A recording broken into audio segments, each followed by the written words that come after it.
आज हम जिन बातों पे मनन करने जा रहे हैं, जैसा आप सब जानते हैं कि आज गुड फ्राइडे का दिन है और प्रभु यीशु मसीह का क्रूसीकरण या प्रभु यीशु मसीह कलवरी क्रूस पर आज के दिन चढ़ाए गए थे। सारी दुनिया में अलग अलग मान्यता, अलग अलग सोच है, लेकिन आज हम उस विषय को सीखने और देखने जा रहे हैं जो परमेश्वर ने सनातन से रखी थी।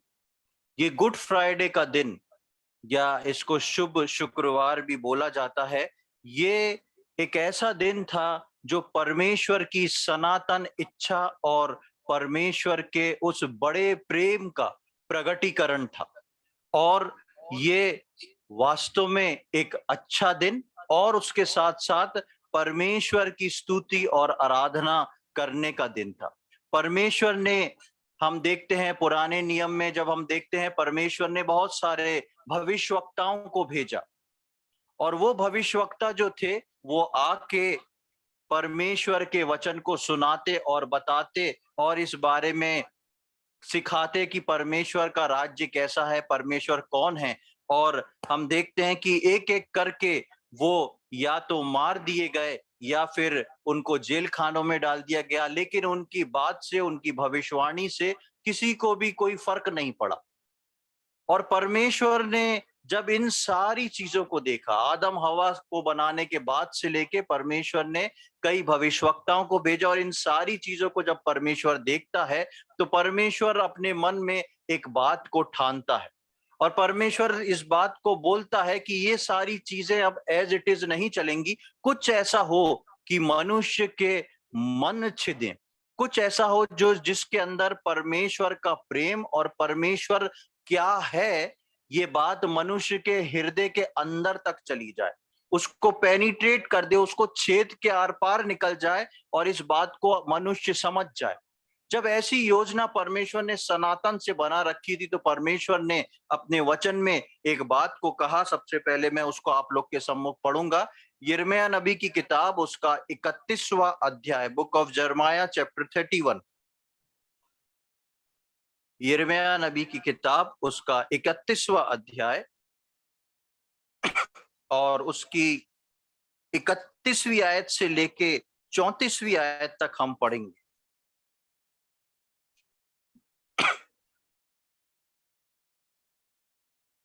फिर यहोवा की यह भी वाणी है, सुन, ऐसे दिन आने वाले हैं जब मैं इस्राएल और यहूदा के घरानों से नई वाचा बांधूंगा। वह उस वाचा के समान ना होगी जो मैंने उनके पुरखाओं से उस समय बांधी थी, जब मैं उनका हाथ पकड़कर उन्हें मिस्र देश से निकाल लाया। क्योंकि यद्यपि मैं उनका पति था, तो भी उन्होंने मेरी वह वाचा तोड़ डाली। परंतु जो वाचा मैं उन दिनों के बाद इस्राएल के घराने से बांधूंगा वह ये है, मैं अपनी व्यवस्था उनके मन में समवाऊंगा और उसे उनके हृदय पर लिखूंगा, और मैं उनका परमेश्वर ठहरूंगा और वे मेरी प्रजा ठहरेंगे। यहोवा की यह वाणी है।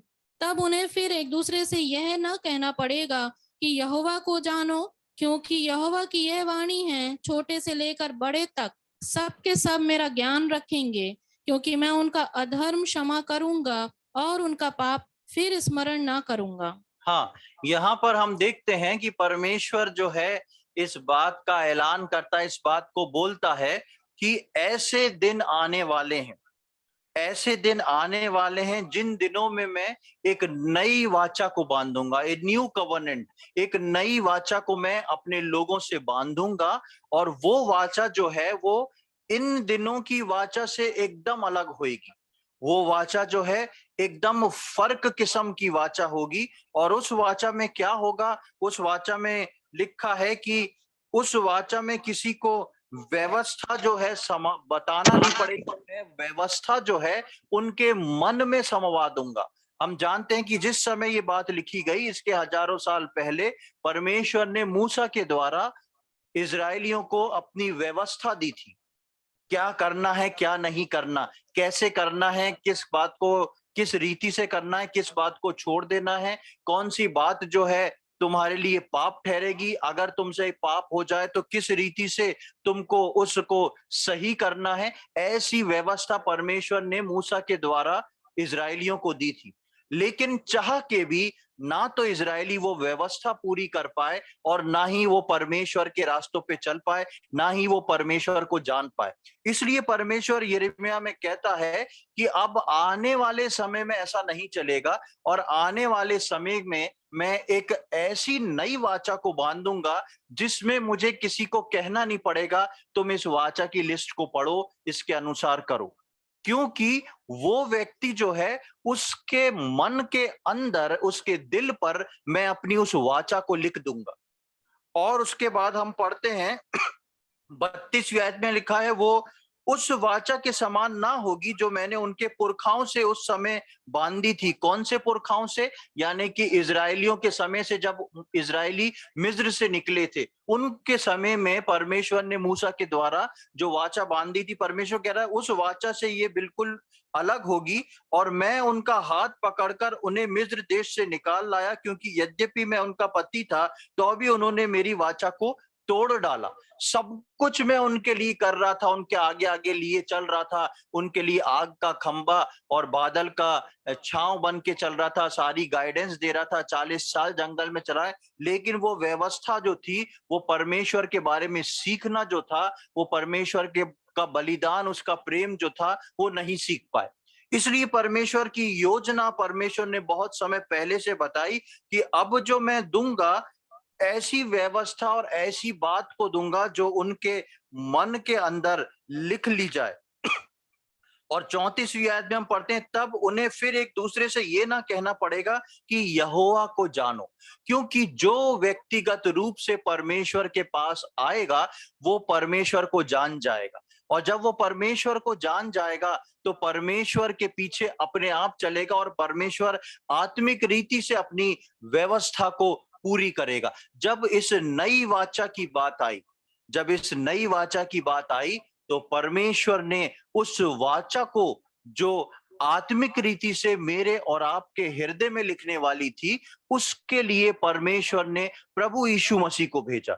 और जब प्रभु यीशु मसीह इस दुनिया में आता है तो वो एक बहुत खूबसूरत बात बोलता है। उसको हम देखेंगे यूहन्ना रचित सुसमाचार, उसका 6वां अध्याय और 38 से 40वीं आयत तक। Gospel according to John chapter 6 verse 38 to 40।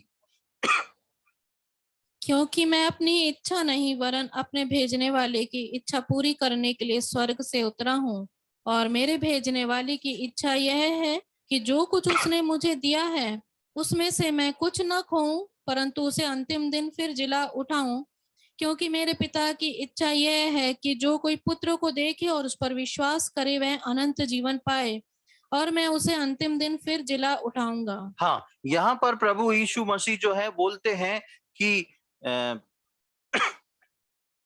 क्योंकि मैं अपनी इच्छा नहीं वरन अपने भेजने वाले की इच्छा पूरी करने के लिए स्वर्ग से उतरा हूं। प्रभु यीशु मसीह अपने परमेश्वर पिता की उस इच्छा को पूरी करने के लिए स्वर्ग से उतरा। कौन सी इच्छा? वही इच्छा जो परमेश्वर ने अपने मन में उस सनातन समय से रख छोड़ी थी। और परमेश्वर ने जो यिर्मयाह में बोला कि मैं एक नई वाचा को बांध दूंगा, वो वाचा जो ऐसी नहीं होगी जो मूसा के समय बांधी थी कि लोगों को बोलना पड़ता था परमेश्वर ऐसा है, परमेश्वर वैसा है, परमेश्वर के बारे में सुनो, परमेश्वर के बारे में समझो। ये नई वाचा एक ऐसी होगी कि जो उस पिता के पुत्र से जिसकी मुलाकात हो जाएगी, जिसका इनकाउंटर एक बार प्रभु यीशु मसीह के साथ आत्मिक रीति से हो जाएगा, उस व्यक्ति का जीवन जो है पूरी तरह बदल जाएगा। और न केवल इस पृथ्वी का जीवन, लेकिन यीशु मसीह बोलते हैं कि मैं उसको फिर से जिला उठाऊंगा। जो मुझ पर विश्वास करेगा मैं उसको फिर से जिला उठाऊंगा। यानी कि परमेश्वर की वो नई वाचा जो प्रभु यीशु मसीह के द्वारा वो आगे उस बांधने पर था, वो प्रभु यीशु मसीह के द्वारा की वाचा जो है वो अनंतकालीन वाचा थी, कभी ना मिटने वाली, कभी ना टूटने वाली। अभी हमने यिर्मयाह में पढ़ा कि तुमने मेरी वाचा को तोड़ दिया, लेकिन जो प्रभु यीशु मसीह में आके उस नई वाचा में आ जाते हैं, वो वाचा जो है वो अनंत काल की होती है और वो कभी भी टूटती नहीं। अब ये वाचा जो थी वो किस प्रकार की थी? एक और आयत को देखेंगे, मरकुस रचित सुसमाचार उसका 14वां अध्याय। Gospel according to Mark chapter 14।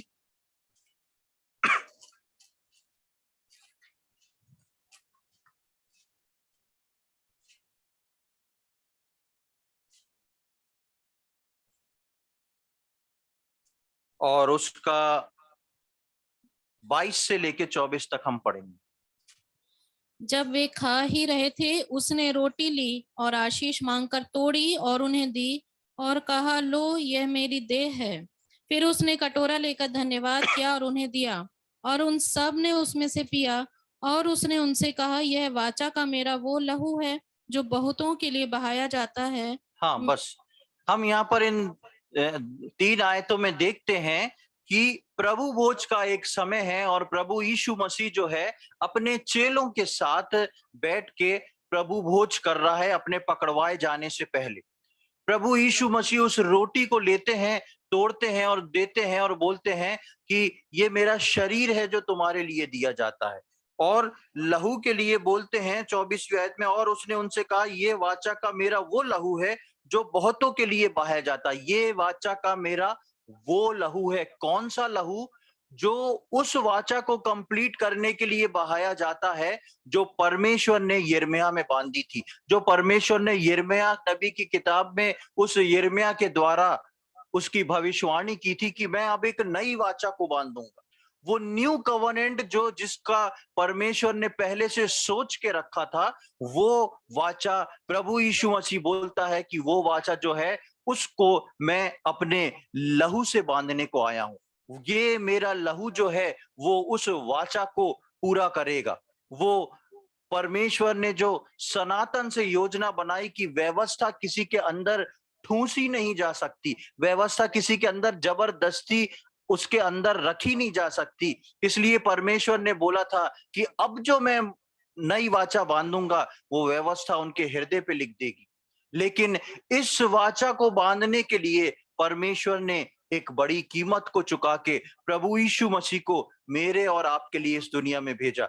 यीशु मसीह ने एक एक बात परमेश्वर की इच्छा और योजना के अनुसार पूरी की। जिस प्रकार हमने शुरू में पढ़ा यूहन्ना 6:38 में कि यीशु मसीह बोलता है कि मैं अपनी नहीं लेकिन अपने पिता की इच्छा को पूरी करने आया हूं, ताकि जो कुछ वो मुझको दे उसमें से मैं कुछ भी ना खोऊं। प्रभु यीशु मसीह के हृदय में अपने पिता के प्रति एक बड़ा आदर और आज्ञाकारिता थी, और यीशु मसीह की खुशी इस बात में थी कि वो अपने भेजने वाले पिता की इच्छा को पूरी करे। और उस इच्छा को पूरी करने के लिए यीशु मसीह जब इस दुनिया में आया तो वो उस प्लान से जो सनातन से परमेश्वर ने रखा था कहीं भी नहीं हटा, वो दाएं बाएं कहीं भी नहीं मुड़ा। क्यों? क्योंकि उसको अपने परमेश्वर की इच्छा को पूरी करके अपने लहू के द्वारा ऐसी वाचा बांधना थी जो अनंतकालीन हो, जो मनुष्य मर भी जाए तो वो जीवित उसके द्वारा हो सके और अनंत काल के उस स्वर्गीय राज तक वो जिंदा रह सके।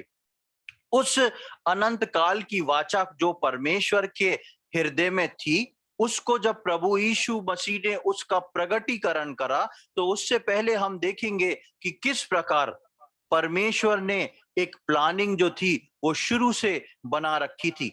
देखेंगे हम निर्गमन की किताब उसका 12वां अध्याय, एक्सोडस चैप्टर 12, निर्गमन की किताब उसका 12वां अध्याय और उसकी 1 से लेके 10वीं आयत तक हम पढ़ेंगे। वहां पर हम पिछले दिनों में इस बात पे मनन करे थे कि वहां पर फसह के पर्व की एक विधि परमेश्वर ने ठहराई थी, और बहुत ही खास बात यह है कि जो 10 विपत्ति इजराइल के ऊपर पड़ रही थी उसमें से 9 विपत्ति के बाद परमेश्वर ने रोक दिया थी विपत्ति, और परमेश्वर ने इस फसह के पर्व को मनाने को बोला। और परमेश्वर ने बोला ये पर्व जिस रात मनाया जाएगा उस रात जो है उस 10वीं विपत्ति को मैं भेजूंगा और इजरायलियों का मिस्र से छुटकारा हो जाएगा। और एक पर्व की विधि परमेश्वर ने ठहराई जिसको हम निर्गमन के 12वें अध्याय की 1 आयत से 10वीं आयत तक पढ़ते हैं। उसको पढ़ लें हम। फिर यहोवा ने मिस्र देश में मूसा और हारून से कहा, यह महीना तुम लोगों के लिए आरंभ का ठहरे, अर्थात वर्ष का पहला महीना यही ठहरे। इज़राइल की सारी मंडली से इस प्रकार कहो, इसी महीने के 10वें दिन को तुम अपने अपने पितरों के घरानों के अनुसार घराने पीछे एक एक मेमना ले रखो। और यदि किसी के घराने में एक मेमने के खाने के लिए मनुष्य कम हो, तो वह अपने सबसे निकट रहने वाले पड़ोसी के साथ प्राणियों की गिनती के अनुसार एक मेमना ले रखे। और तुम हर एक के खाने के अनुसार मेमने का हिसाब करना। तुम्हारा मेमना निर्दोष और 1 वर्ष का नर हो, और उसे चाहे भेड़ों में से लेना, चाहे बकरियों में से। और इस महीने के 14वें दिन तक उसे रख छोड़ना, और उस दिन गोधूली के समय इज़राइल की सारी मंडली के लोग उसे बलि करें। तब वे उसके लहू में से कुछ लेकर जिन घरों में मेमने को खाएंगे, उनके द्वार के दोनों अलंगों और चौखट के सिरे पर लगाएं, और वे उसके मांस को उसी रात आग में भूंज कर खमीरी रोटी और कड़वे साग पात के साथ खाएं। उसको सिर, पैर और अतड़ियों समेत आग में भूंज कर खाना, कच्चा या जल में कुछ भी पकाकर ना खाना, और उसमें से कुछ भी सवेरे तक न रहने देना, और यदि कुछ सवेरे तक रह भी जाए तो उसे आग में जला देना। हाँ, बस यहाँ पर हम देखते हैं कि इजरायली जो थे जब मिस्र से निकलने पर थे, तो परमेश्वर मूसा के द्वारा उनको एक फसह के पर्व के बारे में बताता है। बड़ी विचित्र बात थी कि इजरायली जो थे 430 वर्ष से प्रार्थना कर रहे थे कि प्रभु हमको इस कष्ट से बचा, और परमेश्वर उनकी प्रार्थना को सुन के मूसा को एज अ लीडर उनके पास भेजता है, और मूसा को भेजता है। उसके बाद राजा से मूसा बात करता है। उसके बाद एक के बाद जब राजा नहीं मानता, एक के बाद एक विपत्ति आना शुरू होती है, विपत्ति पे विपत्ति आती है, और अचानक से जब 10वीं विपत्ति आना होती है तो 9 विपत्तियों के बाद परमेश्वर रुक जाता है। और अभी एक ऐसा समय था कि इजरायलियों के जीवन में एक बड़ा कंफ्यूजन का समय था।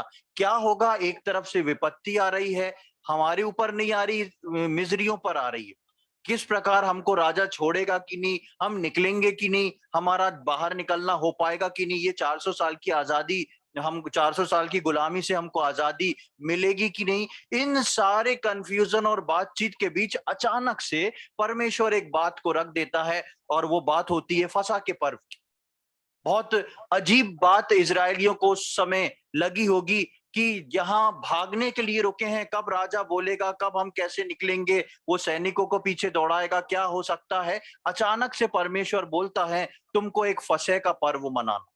ऐसे समय में जब इजरायली लोग फंसे हुए हैं, उस समय में परमेश्वर बोलता है एक फसह का पर्व मनाना है, और उस फसह के पर्व की विधि को परमेश्वर जो है मूसा के द्वारा इजरायलियों को बता देता है। और हम देखते हैं कि परमेश्वर सबसे पहले उनके लिए एक महीना ठहराता है, और बताता है कि ये महीना जो है तुम्हारे लिए पहला महीना होगा, फर्स्ट मंथ होएगा। और उस पहले महीने के को परमेश्वर ठहराता है, और उस पहले महीने की पहली तारीख के अनुसार परमेश्वर उनको सिखाना शुरू करता है कि तुमको किस दिन क्या करना है। हम यहाँ पर देखते हैं, जब हम तीसरी आयत में आते हैं तो वहां पर हमको पता पड़ता है, इसी महीने के 10वें दिन तुम अपने अपने पितरों के घराने के अनुसार घराने पीछे एक मेमना ले रखना। सबसे पहले परमेश्वर बताता है कि इस मेमने को तुमको लेके रखना है। और ये मेमना कैसे ले रखना था? ये उस वक्त सारे लोग भेड़ बकरियां पालते थे।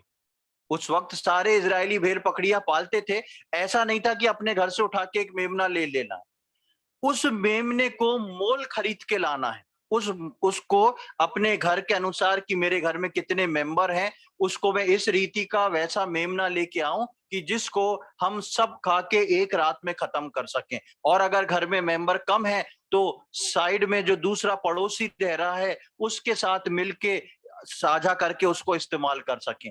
तो सबसे पहले हम यहाँ देखते हैं कि परमेश्वर जो है एक मेमने के बलिदान को बताता है, और उस मेमने के बलिदान के लिए परमेश्वर बोलता है कि महीने के 10वें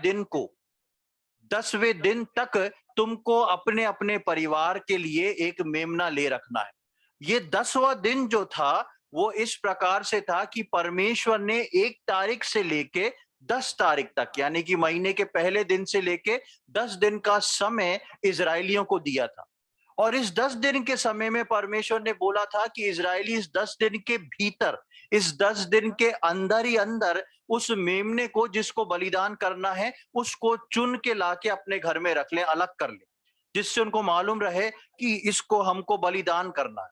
उसके बाद हम आगे पढ़ते हैं कि वो बोलता है कि 4 दिन तक उसको घर में रखना है और 14वें दिन 14 तारीख को उसको बलिदान करना है। शाम के समय, किस समय कौन से दिन बलिदान करना है और उसको किस प्रकार पका के खाना है, उसके बारे में भी विधि लिखी थी। जब प्रभु यीशु मसीह इस काम को करने आ रहा था तो परमेश्वर ने ये जो पर्व की विधि थी, फसह के पर्व की विधि, परमेश्वर ने इस फसह की पर्व की विधि के ठीक अनुसार सारी प्लानिंग जो है प्रभु यीशु मसीह के सम्मुख रख दी। और प्रभु यीशु मसीह को ये भाया कि वो अपने पिता की इच्छा को पूरी करे। और जैसा मैंने बताया कि यीशु मसीह ने ठीक एक एक चीज वैसे ही की जैसा परमेश्वर की प्लानिंग थी। हम यहाँ पर अभी देखे कि 10वें दिन परमेश्वर बोलता है 10वें दिन तक अपने लिए उस मेमने को चुन लेना। और हम जानते हैं कि प्रभु यीशु मसीह इस जगत के लिए उस मेमना बन के मेरे और आप और सारे संसार के लिए आया। एक आयत को हम जल्दी से देख लें, यूहन्ना रचित सुसमाचार उसका 12वां अध्याय, gospel according to John chapter 12। यूहन्ना रचित सुसमाचार उसका 12वां अध्याय और उसकी पहली आयत को हम पढ़ेंगे। यीशु फसह से 6 दिन पहले बैतनिया में आया, जहां लाजर था जिसे यीशु ने मरे हुओं में से जिलाया था। हाँ, आप यदि 11वें अध्याय को देखेंगे तो यीशु मसीह कुछ समय पहले, कुछ दिन पहले लाजर को वहां पर आकर जिला के गया था। यीशु मसीह जो था बैतनिया को फसह के 6 दिन पहले आया। पुराने नियम में अभी हमने पढ़ा कि बलिदान कौन से दिन करना था? 14वें दिन। बलिदान 14वें दिन करना था और 10 तारीख तक जो था मेमने को लेके रख लेना था। मैंने यहाँ पर एक नंबर की लिस्ट बनाई जिससे आप लोग अच्छे से समझ सकेंगे। सोच लें कि ये महीने के 15 दिन है और ये वो महीना है जो परमेश्वर ने मूसा के द्वारा इजरायलियों को ठहराया था कि इस 1 तारीख से लेके 10 तारीख तक, इस महीने के 10वें दिन तक तुम अपने लिए मेमने को चुन के रख लेना और इसमें 14वें दिन को तुम गोथली के समय इसको बलिदान करना। यहाँ पर हम देखते हैं कि प्रभु यीशु मसीह जो है बैतनिया में आया। बैतनिया जो था यरूशलेम से कुछ दूरी पर एक अलग गांव था। बैतनिया जो था यरूशलेम से कुछ दूरी पे एक अलग गांव था। और यहाँ लिखा है यीशु फसह के 6 दिन पहले बैतनिया आया। फसह का दिन यदि 14 तारीख थी तो इससे 6 दिन आप काउंट कर लें पीछे की ओर। कौन सा तारीख पड़ रही है? नहीं, 6 दिन काउंट वापस पीछे, 1 2 3 4 5 6 8 तारीख को, यानी कि फसह के पर्व के 6 दिन पहले, यानी कि 8 तारीख को यीशु मसीह कहां पहुंच गया? बैतनिया पहुंच गया। ये वो जगह नहीं है जहां पर यीशु मसीह को बलिदान होना है। इसके बाद इसकी 12वीं आयत को पढ़ें, वहां क्या लिखा है? दूसरे दिन बहुत से लोगों ने जो पर्व में आए थे यह सुना कि यीशु यरूशलेम में आ रहा है। हाँ, अभी यीशु मसीह यरूशलेम में आया नहीं है। अभी यीशु मसीह जो है यरूशलेम में आया नहीं है। अब यहाँ लिखा है दूसरे दिन, मतलब के 8 तारीख के बाद दूसरा दिन कौन सा हो गया? 9 तारीख हो गई। दूसरे दिन वहां के लोगों को पता पड़ा कि यीशु मसीह जो है वो कहाँ आ रहा है? यरूशलेम को आ रहा है। और 9वें और 10वें दिन के बीच जो था प्रभु यीशु मसीह कहां पहुंच गया था? वो यरूशलेम पहुंच गया था। क्यों पहुंच गया था? क्योंकि यीशु मसीह को ये भाया कि वो अपने पिता की इच्छा और योजना को पूरा करे। और यीशु मसीह को वो भाता था कि अपने सटीक परमेश्वर के द्वारा ठहराए हुए उस सटीक कैलकुलेशन के अनुसार वो काम करे। प्रभु यीशु मसीह यूं ही 6 दिन पहले बैतनिया नहीं पहुंच गया। प्रभु यीशु मसीह यूं ही उस कार्य को करके ऐसे नहीं पहुंच गया, लेकिन प्रभु यीशु मसीह जो था वो 6 दिन पहले बैतनिया आया, और बैतनिया से वो 1 दिन बाद जो था वो यरूशलेम को आ गया। और हम देखते हैं कि ठीक 9 से 10वें दिन तक, यानी कि 9वें 10वें दिन तक प्रभु यीशु मसीह जो है कहां पहुंच गया? जहां पर उसको पहुंचना व्यवस्था परमेश्वर ने ठहरा रखी थी, जहां पर परमेश्वर ने उसके लिए ठहरने के लिए व्यवस्था मूसा के समय से ठहरा रखी थी। इसलिए परमेश्वर ने लिखा, अब जो मैं व्यवस्था ठहराऊंगा वो मनुष्य के हाथ में नहीं रहेगी, ऐसी व्यवस्था ठहराऊंगा कि वो उनके हृदय में छप जाए और हृदय में लिख जाए, और ऐसी व्यवस्था केवल एक परमेश्वर ही पूरी कर सकता है। इसलिए परमेश्वर ने अपनी भुजा से उस उद्धार को, प्रभु यीशु मसीह को मेरे और आपके लिए भेजा। दूसरी बात की ओर आते हैं जो हमने निर्गमन में पढ़ी कि 14वें दिन को गोथुली के समय जो है वो उसका बलिदान करें, यानी कि 14 तारीख को यीशु मसीह जो था वो 10 तारीख तक यरूशलेम पहुंच चुका था। अब 10 तारीख तक यीशु मसीह जब यरूशलेम पहुंच चुका था, निर्गमन के 12वें अध्याय की 6वीं आयत को देख ले, वहां पर क्या लिखा है? Exodus chapter 12 verse 6। और इस महीने के 14वें दिन तक उसे रख छोड़ना, और उस दिन गोधूली के समय इजराइल की सारी मंडली के लोग उसे बलि करें। हाँ, इसके लिए परमेश्वर बोलता है कि 10वें दिन तक तुम्हारे पास समय है, तुम उस मेमने को लाके रख लो, और उसके बाद 14वें दिन को तुम उसको बलिदान कर देना। और उसको बलिदान करने का एक समय परमेश्वर ने ठहराया था। यीशु मसीह जो था वो 10 तारीख तक वहां पर पहुंच जाता है, और 10 तारीख को पहुंचने के बाद वहां पर बलिदान कब होना है? 14 तारीख को। ये 3 दिन यीशु मसीह ने क्या किया? ये 3 दिन यीशु मसीह ने क्या किया? ये 3 दिन यीशु मसीह वहीं रहा। 11 और 12वें दिन यीशु मसीह ने क्या किया? यदि आप यूहन्ना रचित सुसमाचार ध्यान से पढ़ेंगे तो 11वें 12वें दिन यीशु मसीह ने एक महायाजकीय प्रार्थना करी, जो अपने चेलों के लिए और सब लोगों के लिए थी।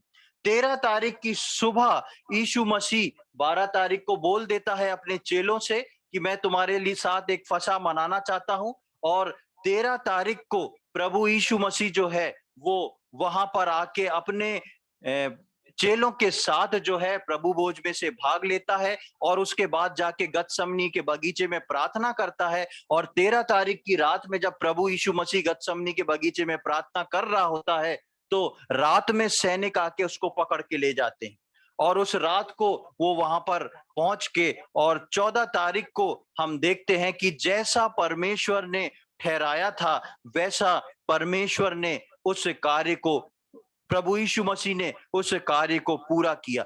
फिर हम देखते हैं कि वो यीशु मसीह का बलिदान जो है वो परमेश्वर ने पर्टिकुलर एक समय पे ठहराया था, और वो था गोधूली का समय। यानी कि गोधूली का समय वो होता है जब सूरज ढलने पर होता है, शाम दोपहर में 3 बजे से लेके 6 बजे तक का समय जो है वो गोधूली का समय कहलाता है, जिसके अंदर सूरज जो है अपने पावर में डाउन होने लगता है, और एक धुंध सी छा जाती है, एक धुंध सी छा जाती है, एक धूमिल सा प्रकाश होने लगता है, धीरे धीरे सूरज का प्रकाश कम होने लगता है। और परमेश्वर ने मूसा के समय में अपने लोगों को, इजरायलियों को बोला था कि उस मेमने को तुम 14वें दिन को उसका बलिदान करना। हम देखते हैं मरकुस रचित सुसमाचार उसका 15वां अध्याय,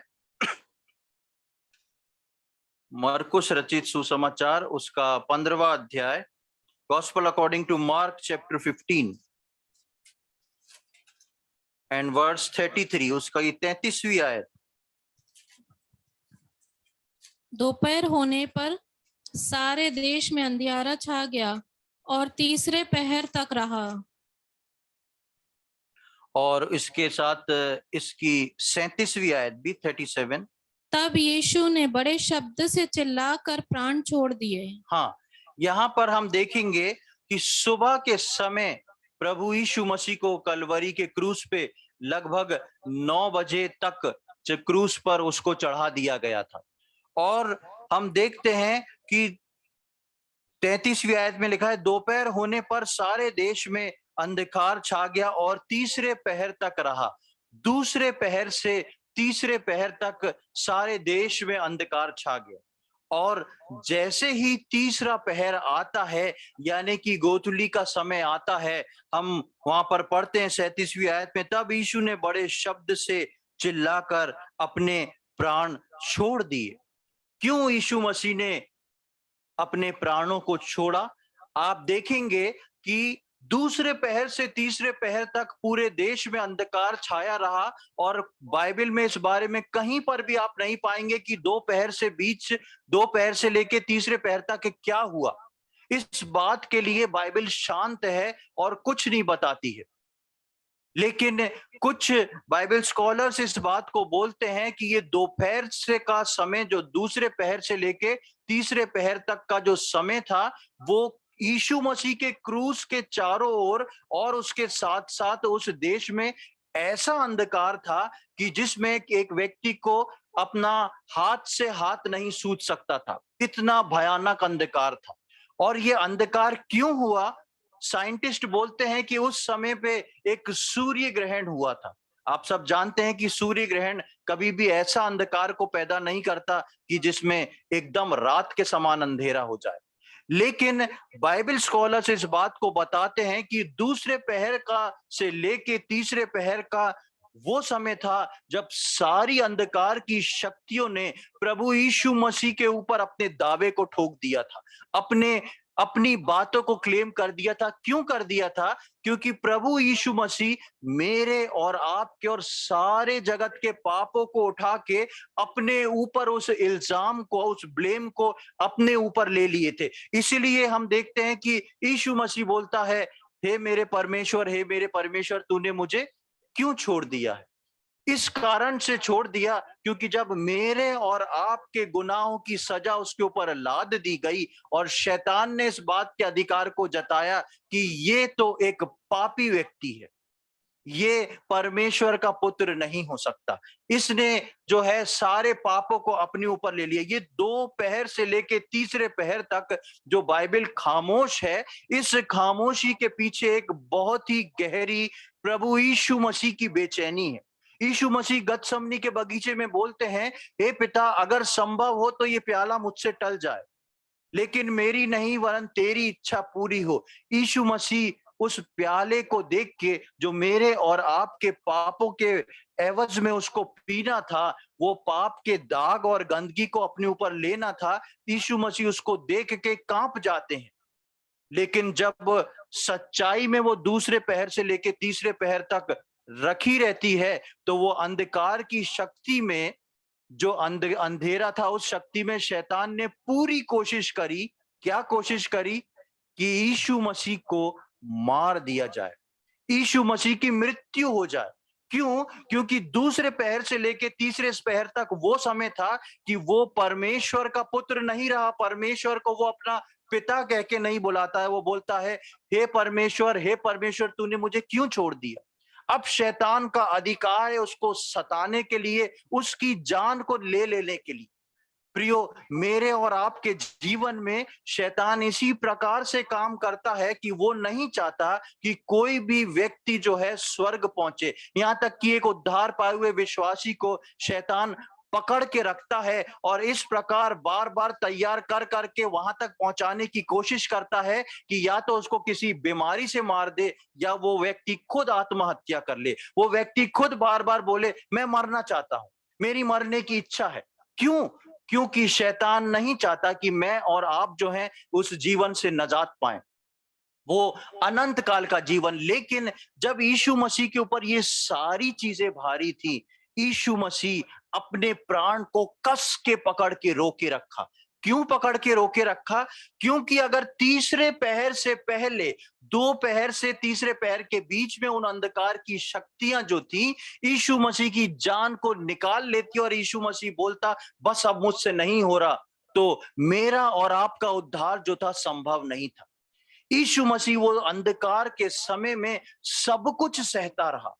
सब कुछ सहा और उसने क्या कुछ नहीं सहा। यदि मैं सोचता हूं जब हम स्वर्ग जाएंगे और प्रभु के उस दूसरे पहर से लेके तीसरे पहर के कष्ट को देख लेंगे, तो हम यही कहेंगे, प्रभु एक बार ये मंजर आप हमको दिखा देते तो हमारा जीवन पृथ्वी पे कुछ और हो चुका होता। लेकिन प्रियो, परमेश्वर ने अपना वचन का प्रकाश मुझको और आपको दिया है। इस बात को सोच के देखें कि वो बात जो परमेश्वर का वचन तक बयां करने से बाहर है, वो बात जिसको परमेश्वर का वचन बयां नहीं कर सकता, वो दर्द प्रभु यीशु मसीह ने दूसरे पहर से लेके तीसरे पहर तक केवल मेरे और आपके गुनाहों के लिए उठाया और यीशु मसीह उसको पकड़ के रखा। यीशु मसीह ने बोला, मैं नहीं छोड़ूंगा अपने प्राण, मैं सब कुछ सहूंगा, क्योंकि मुझको पिता की इच्छा को पूरी करना है। मुझको गोथली के समय ही बलिदान देना है ताकि मेरे पिता की इच्छा पूरी हो सके। मैं अपने उस लहू से नई वाचा को लिख सकूं और उस नई वाचा के द्वारा कोई मर भी जाए तो मैं उसको अंतिम दिन में जिला के खड़ा कर सकूं। और प्रभु यीशु मसीह ने उस दूसरे पहर से लेके तीसरे पहर तक सब कुछ सह लिया। इसलिए हम देखते हैं कि जैसे ही तीसरा पहर हुआ, यीशु मसीह ने अपने आत्मा को अपने परमेश्वर के हाथ में सौंप दिया। उसने बोला, पिता मैं अपनी आत्मा तेरे हाथ में सौंप रहा हूं। क्यों सौंप रहा हूं? दूसरे पहर से तीसरे पहर, तीसरे पहर से पहले यीशु मसीह ये शब्द नहीं बोल सकता था, पिता मैं अपनी आत्मा तेरे हाथ में सौंप रहा हूं। आज हमारे मसीह लोगों के बीच में किसी की मृत्यु हो जाती है तो हम कॉन्फिडेंस के साथ कहते हैं, ये व्यक्ति जो है प्रभु के पास गया है। हम बोलते हैं, प्रभु हम धन्यवाद देते हैं कि ये व्यक्ति आपके पास उस आनंद में पहुंच चुका है। क्यों पहुंच चुका है? क्योंकि उस आनंद को पूरा करने के लिए यीशु मसीह ने सब कुछ उस दूसरे पैर से लेके तीसरे पैर तक उठा लिया और अपनी आत्मा को परमेश्वर के हाथ में सौंपने के लिए वो सब कुछ सहता रहा। अगर तीसरे पहर से पहले प्रभु यीशु मसीह की मृत्यु हो जाती तो उसकी आत्मा को शैतान लेके जाता और बोलता, इसने वाचा को पूरा नहीं किया, इसने परमेश्वर की प्लानिंग को पूरा नहीं करा, इसके ऊपर पाप का बोझ है, परमेश्वर ने इसको छोड़ दिया है, अब इसका कुछ नहीं हो सकता। और हम देखते हैं एक और आयत में, वो समय के कमी के कारण मैं नहीं निकलवा रहा हूं, लेकिन एक आयत है, आप सब जानते हैं, जो प्रभु यीशु मसीह ने कलवरी के क्रूस पर जो 7 वाणी बोली, उसमें बोला पूरा हुआ। सारे सुसमाचारों में आपको मिल जाएगा कि पूरा हुआ। क्यों पूरा हुआ और क्या पूरा हुआ? प्रभु यीशु मसीह ने जब इस तीसरे पहर से जैसे ही बाहर आता है, प्रभु यीशु मसीह बोलता है पूरा हो गया। क्या पूरा? परमेश्वर का वो सनातन प्लान जो यिर्मयाह नबी की किताब में परमेश्वर की इच्छा, परमेश्वर की योजना थी कि मैं एक ऐसी वाचा लिखूंगा जो लोगों के हृदय पे होगी और फिर किसी को बोलना नहीं पड़ेगा कि तुम परमेश्वर की व्यवस्था को समझो, परमेश्वर में बढ़ो। वो व्यवस्था, वो सारे नई वाचा जो थी, प्रभु यीशु मसीह ने अपने लहू से लिख के पूरी कर दी। जब प्रभु यीशु मसीह को कलवरी क्रूस पर टांगा गया, उसके हाथ छिदे हुए थे, उसके पैर छिदे हुए थे, उसके सिर पे जो कांटों का ताज था वहां उसका सिर छिदा हुआ था जहां से लहू बह रहा था, और उसकी पीठ जो थी वो लहू लुहान थी, और उस कलवरी के क्रूस, जो लकड़ी का क्रूस था, वो पूरी तरह प्रभु यीशु मसीह के लहू से गीला हो चुका था। उस पे से प्रभु यीशु मसीह का लहू जो था वो बूंद बूंद कर कर बह रहा था। वो क्या था? हमने अभी पढ़ा था, यीशु मसीह बोलता है, ये वाचा का मेरा वो लहू है जो बहतेरों के लिए बहाया गया है। प्रियो, प्रभु यीशु मसीह ने अपने वाचा का वो लहू मेरे और आपके लिए बहाया, और ठीक गोथली के समय यीशु मसीह मेरे और आपके लिए बलिदान हुआ ताकि वो परमेश्वर की इच्छा को पूरी कर सके और मुझको और आपको अंतिम दिन में फिर से जिला उठे। जल्दी से हम वापस निर्गमन में आएंगे, उसके 12वें अध्याय की 7, 8 और 11वीं आयत को पढ़ लें। 7, 8 एंड 11।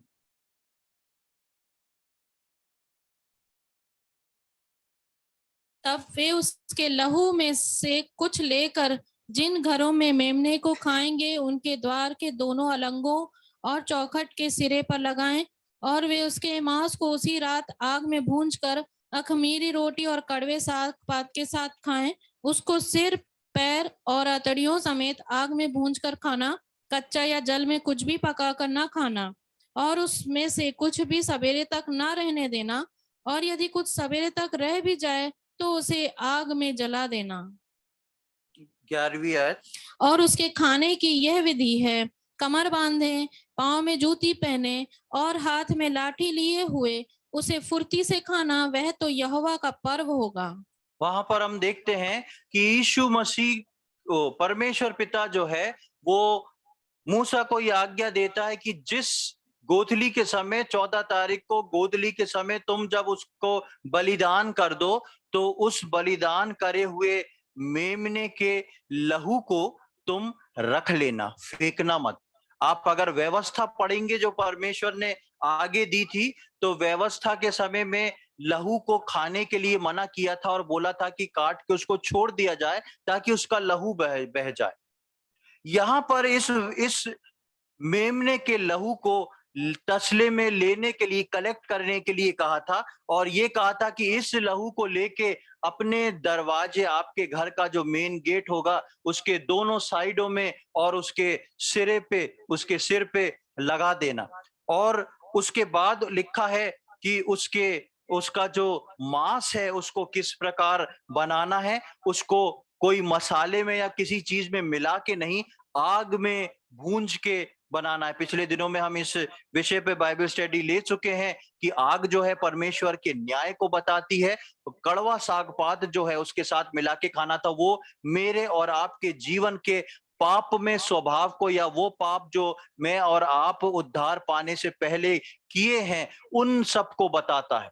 इसलिए उन सब को मिला के इस प्रकार से खाना था। और उसको खाने के साथ साथ उसका तरीका ये था कि उसको एक अलग तरीके से खाना, रिलैक्स होके नहीं खाना था। सबसे पहले हम देखते हैं वो लहू जो प्रभ मेमने का था, वो दरवाजे पे लगाने को कहा था। वो लहू जो है इजरायलियों को मृत्यु से बचाया। जैसा मैंने शुरू में बताया कि 9 विपत्ति के बाद 10वीं विपत्ति जो थी वो आई थी, और 10वीं विपत्ति के समय जो था वो लहू को लगाने को बोला था। और जैसे ही इस लहू को लगाने के लिए बोलता है परमेश्वर, उसके पीछे उसका रीजन लिखता है कि ताकि तुम जो हो मारे ना जाओ। इसकी आप 13वीं आयत को पढ़ेंगे तो वहां पर साफ लिखा है, और जिन घरों में, निर्गमन 12 उसका 13, और जिन घरों में तुम रहोगे उन पर वो लहू तुम्हारे लिए चिन्ह ठहरेगा, अर्थात मैं उस लहू को देखकर तुमको छोड़ जाऊंगा, और जब मैं मिस्र देश के लोगों को मारूंगा तब वो विपत्ति तुम पर ना आ पड़ेगी और तुम नष्ट ना होगे। बाकी विपत्तियां जो आ रही थी वो नेचुरली इस प्रकार से आती थी कि मिस्र के एक हिस्से गोशेन देश में ये लोग रहते थे, लेकिन मिस्रियों के ऊपर सारी विपत्ति आती थी, और इस गोशेन देश में जहां पर इजरायली रहते थे वहां कुछ नहीं होता था। लेकिन जब पहलौठे की मृत्यु के बारे में बात आई, तो परमेश्वर का वचन में परमेश्वर बोलता है कि तुम अपने दरवाजों पे लहू लगाना, तब मैं तुमको छोड़ दूंगा। यानी कि परमेश्वर ने यहाँ इस बात को नहीं रखा कि तुम मेरी निज प्रजा हो, तुम मेरी जाति हो, तुमको मैं छोड़ दूंगा, तुम में कोई नहीं मरेगा। लेकिन परमेश्वर ने बोला कि जिस घर में मैं लहू को लगा हुआ देखूंगा, उस घर में तुमको मृत्यु के दूत को नहीं भेजूंगा, और इस प्रकार तुम्हारे प्राण जो हैं बच जाएंगे। प्रभु यीशु मसीह का लहू जो है वो मेरे और आपके अनंत काल के जीवन के लिए बहा दिया गया। उस प्रभु यीशु मसीह का लहू जो है वो मुझको और आपको उस अंतिम दिन में जलाए जाने के लिए तैयार करता है। जिस प्रकार प्रभु यीशु मसीह ने बोला कि अंत के समय में मैं तुमको जिला उठाऊंगा। प्रियो, लहू जो है वो मृत्यु से छुटकारा देने के लिए बहाया गया था।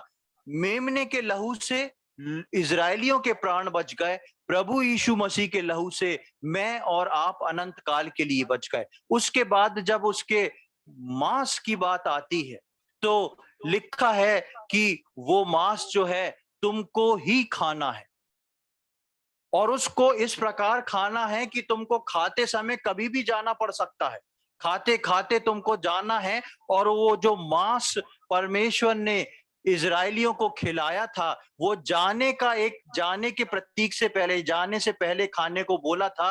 मांस का खाना जो है वो हमारे छुटकारे को बताता है। प्रभु यीशु मसीह की देह जो मेरे और आपके लिए तोड़ दी गई, उसकी हड्डी नहीं तोड़ी गई। प्रभु यीशु मसीह के पीठ पे जब कोड़े पड़े तो मांस को एक तरह से वो टूट के निकल चुका था मांस, और उसके पंजर में जब भाला बेधा गया, इस प्रकार प्रभु यीशु मसीह का शरीर जो था वो मेरे और आपके लिए तोड़ा गया। और वो तोड़ा हुआ शरीर जो था वो इजरायलियों के लिए परमेश्वर ने पहले बोला कि तुमको इस मांस में से खाना है। इसलिए जब हम यूहन्ना रचित सुसमाचार में आते हैं तो प्रभु यीशु मसीह एक बात को बोलते हैं। वापस हम यूहन्ना रचित सुसमाचार उसके 6वें अध्याय में आएंगे।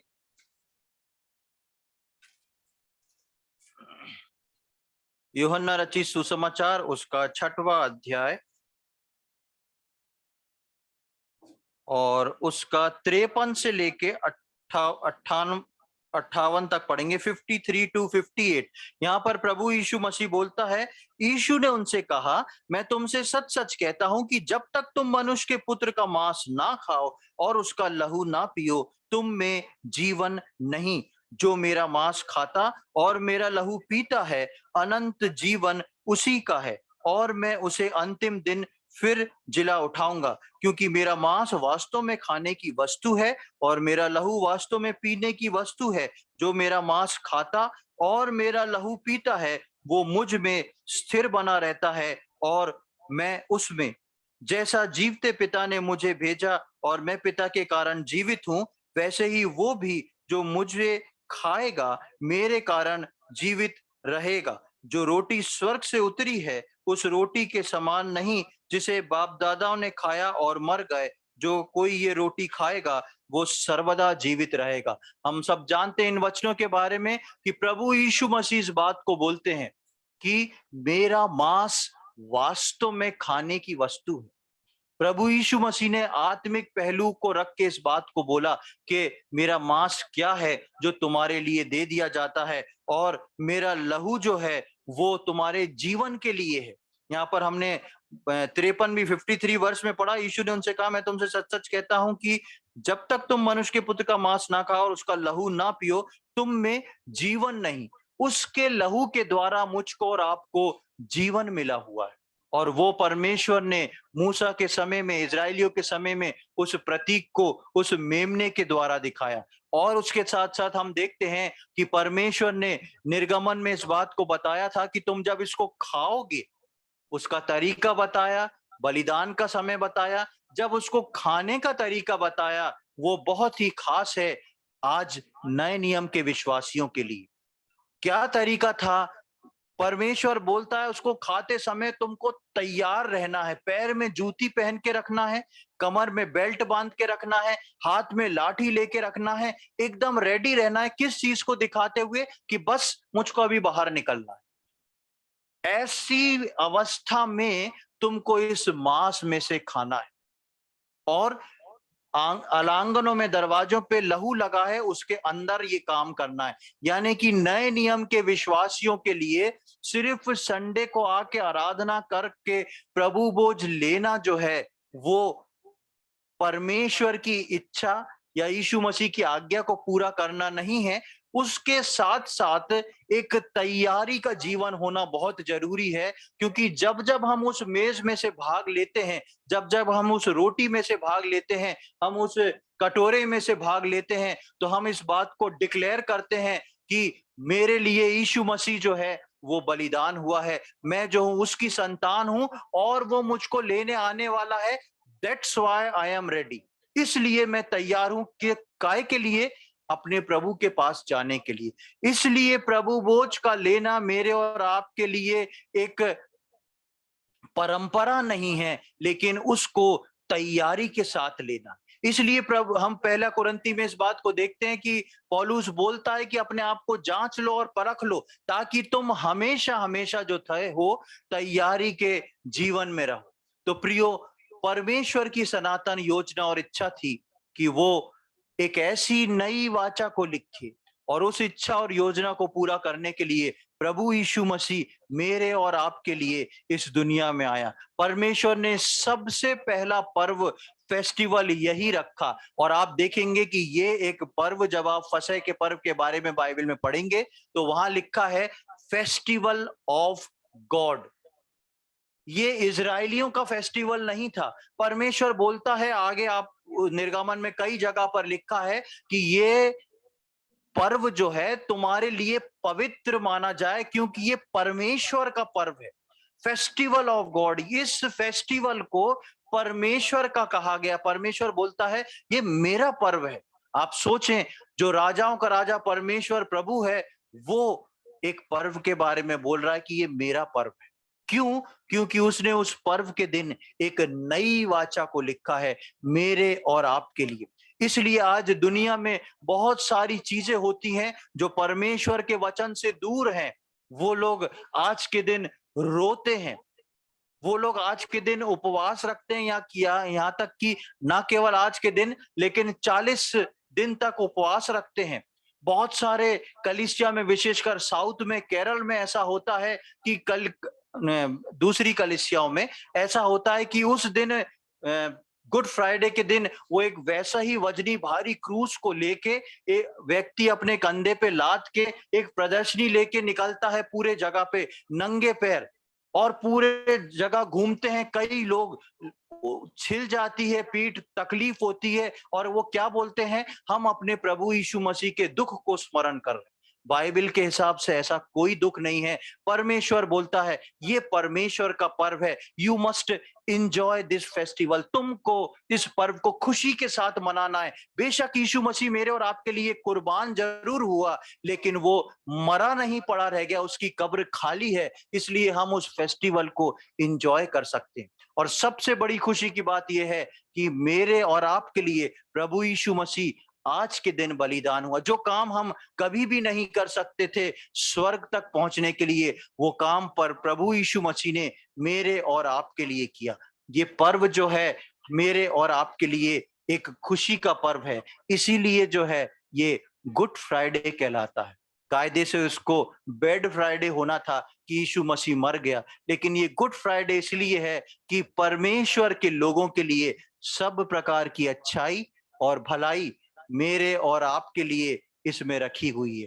तो प्रियो, आगे आने वाले समय में हम इस बात का ध्यान रखें, दुनिया किस बात को कह रही है हम उसके पीछे ना दौड़ें। परमेश्वर का वचन किस बात को बोलता है हम उस बात को समझें। ये परमेश्वर का पर्व है और हमको खुशी के साथ मनाना है, क्योंकि मेरी और आपकी मृत्यु को किसी ने अपने ऊपर ले लिया, और जिसने अपने ऊपर ले लिया था वो मर के नहीं चला गया, वो जिंदा होके गया, और उसने बोला मैं फिर से आने वाला हूं। हम उसकी मृत्यु का दुख मृत्यु का दुख ना बनाएं, लेकिन हम उसके जी उठने की खुशी, बेशक हम उसके मृत्यु के दुख को महसूस करें कि मेरे खातिर जो उसने उठाया, लेकिन हम उसको धन्यवाद दें। और ये गुड फ्राइडे हमेशा हम सबके लिए एक गुड डे बना रहे। परमेश्वर इन वचनों को समझने में हम में से प्रत्येक की सहायता करे। प्रभु के नाम की महिमा हो।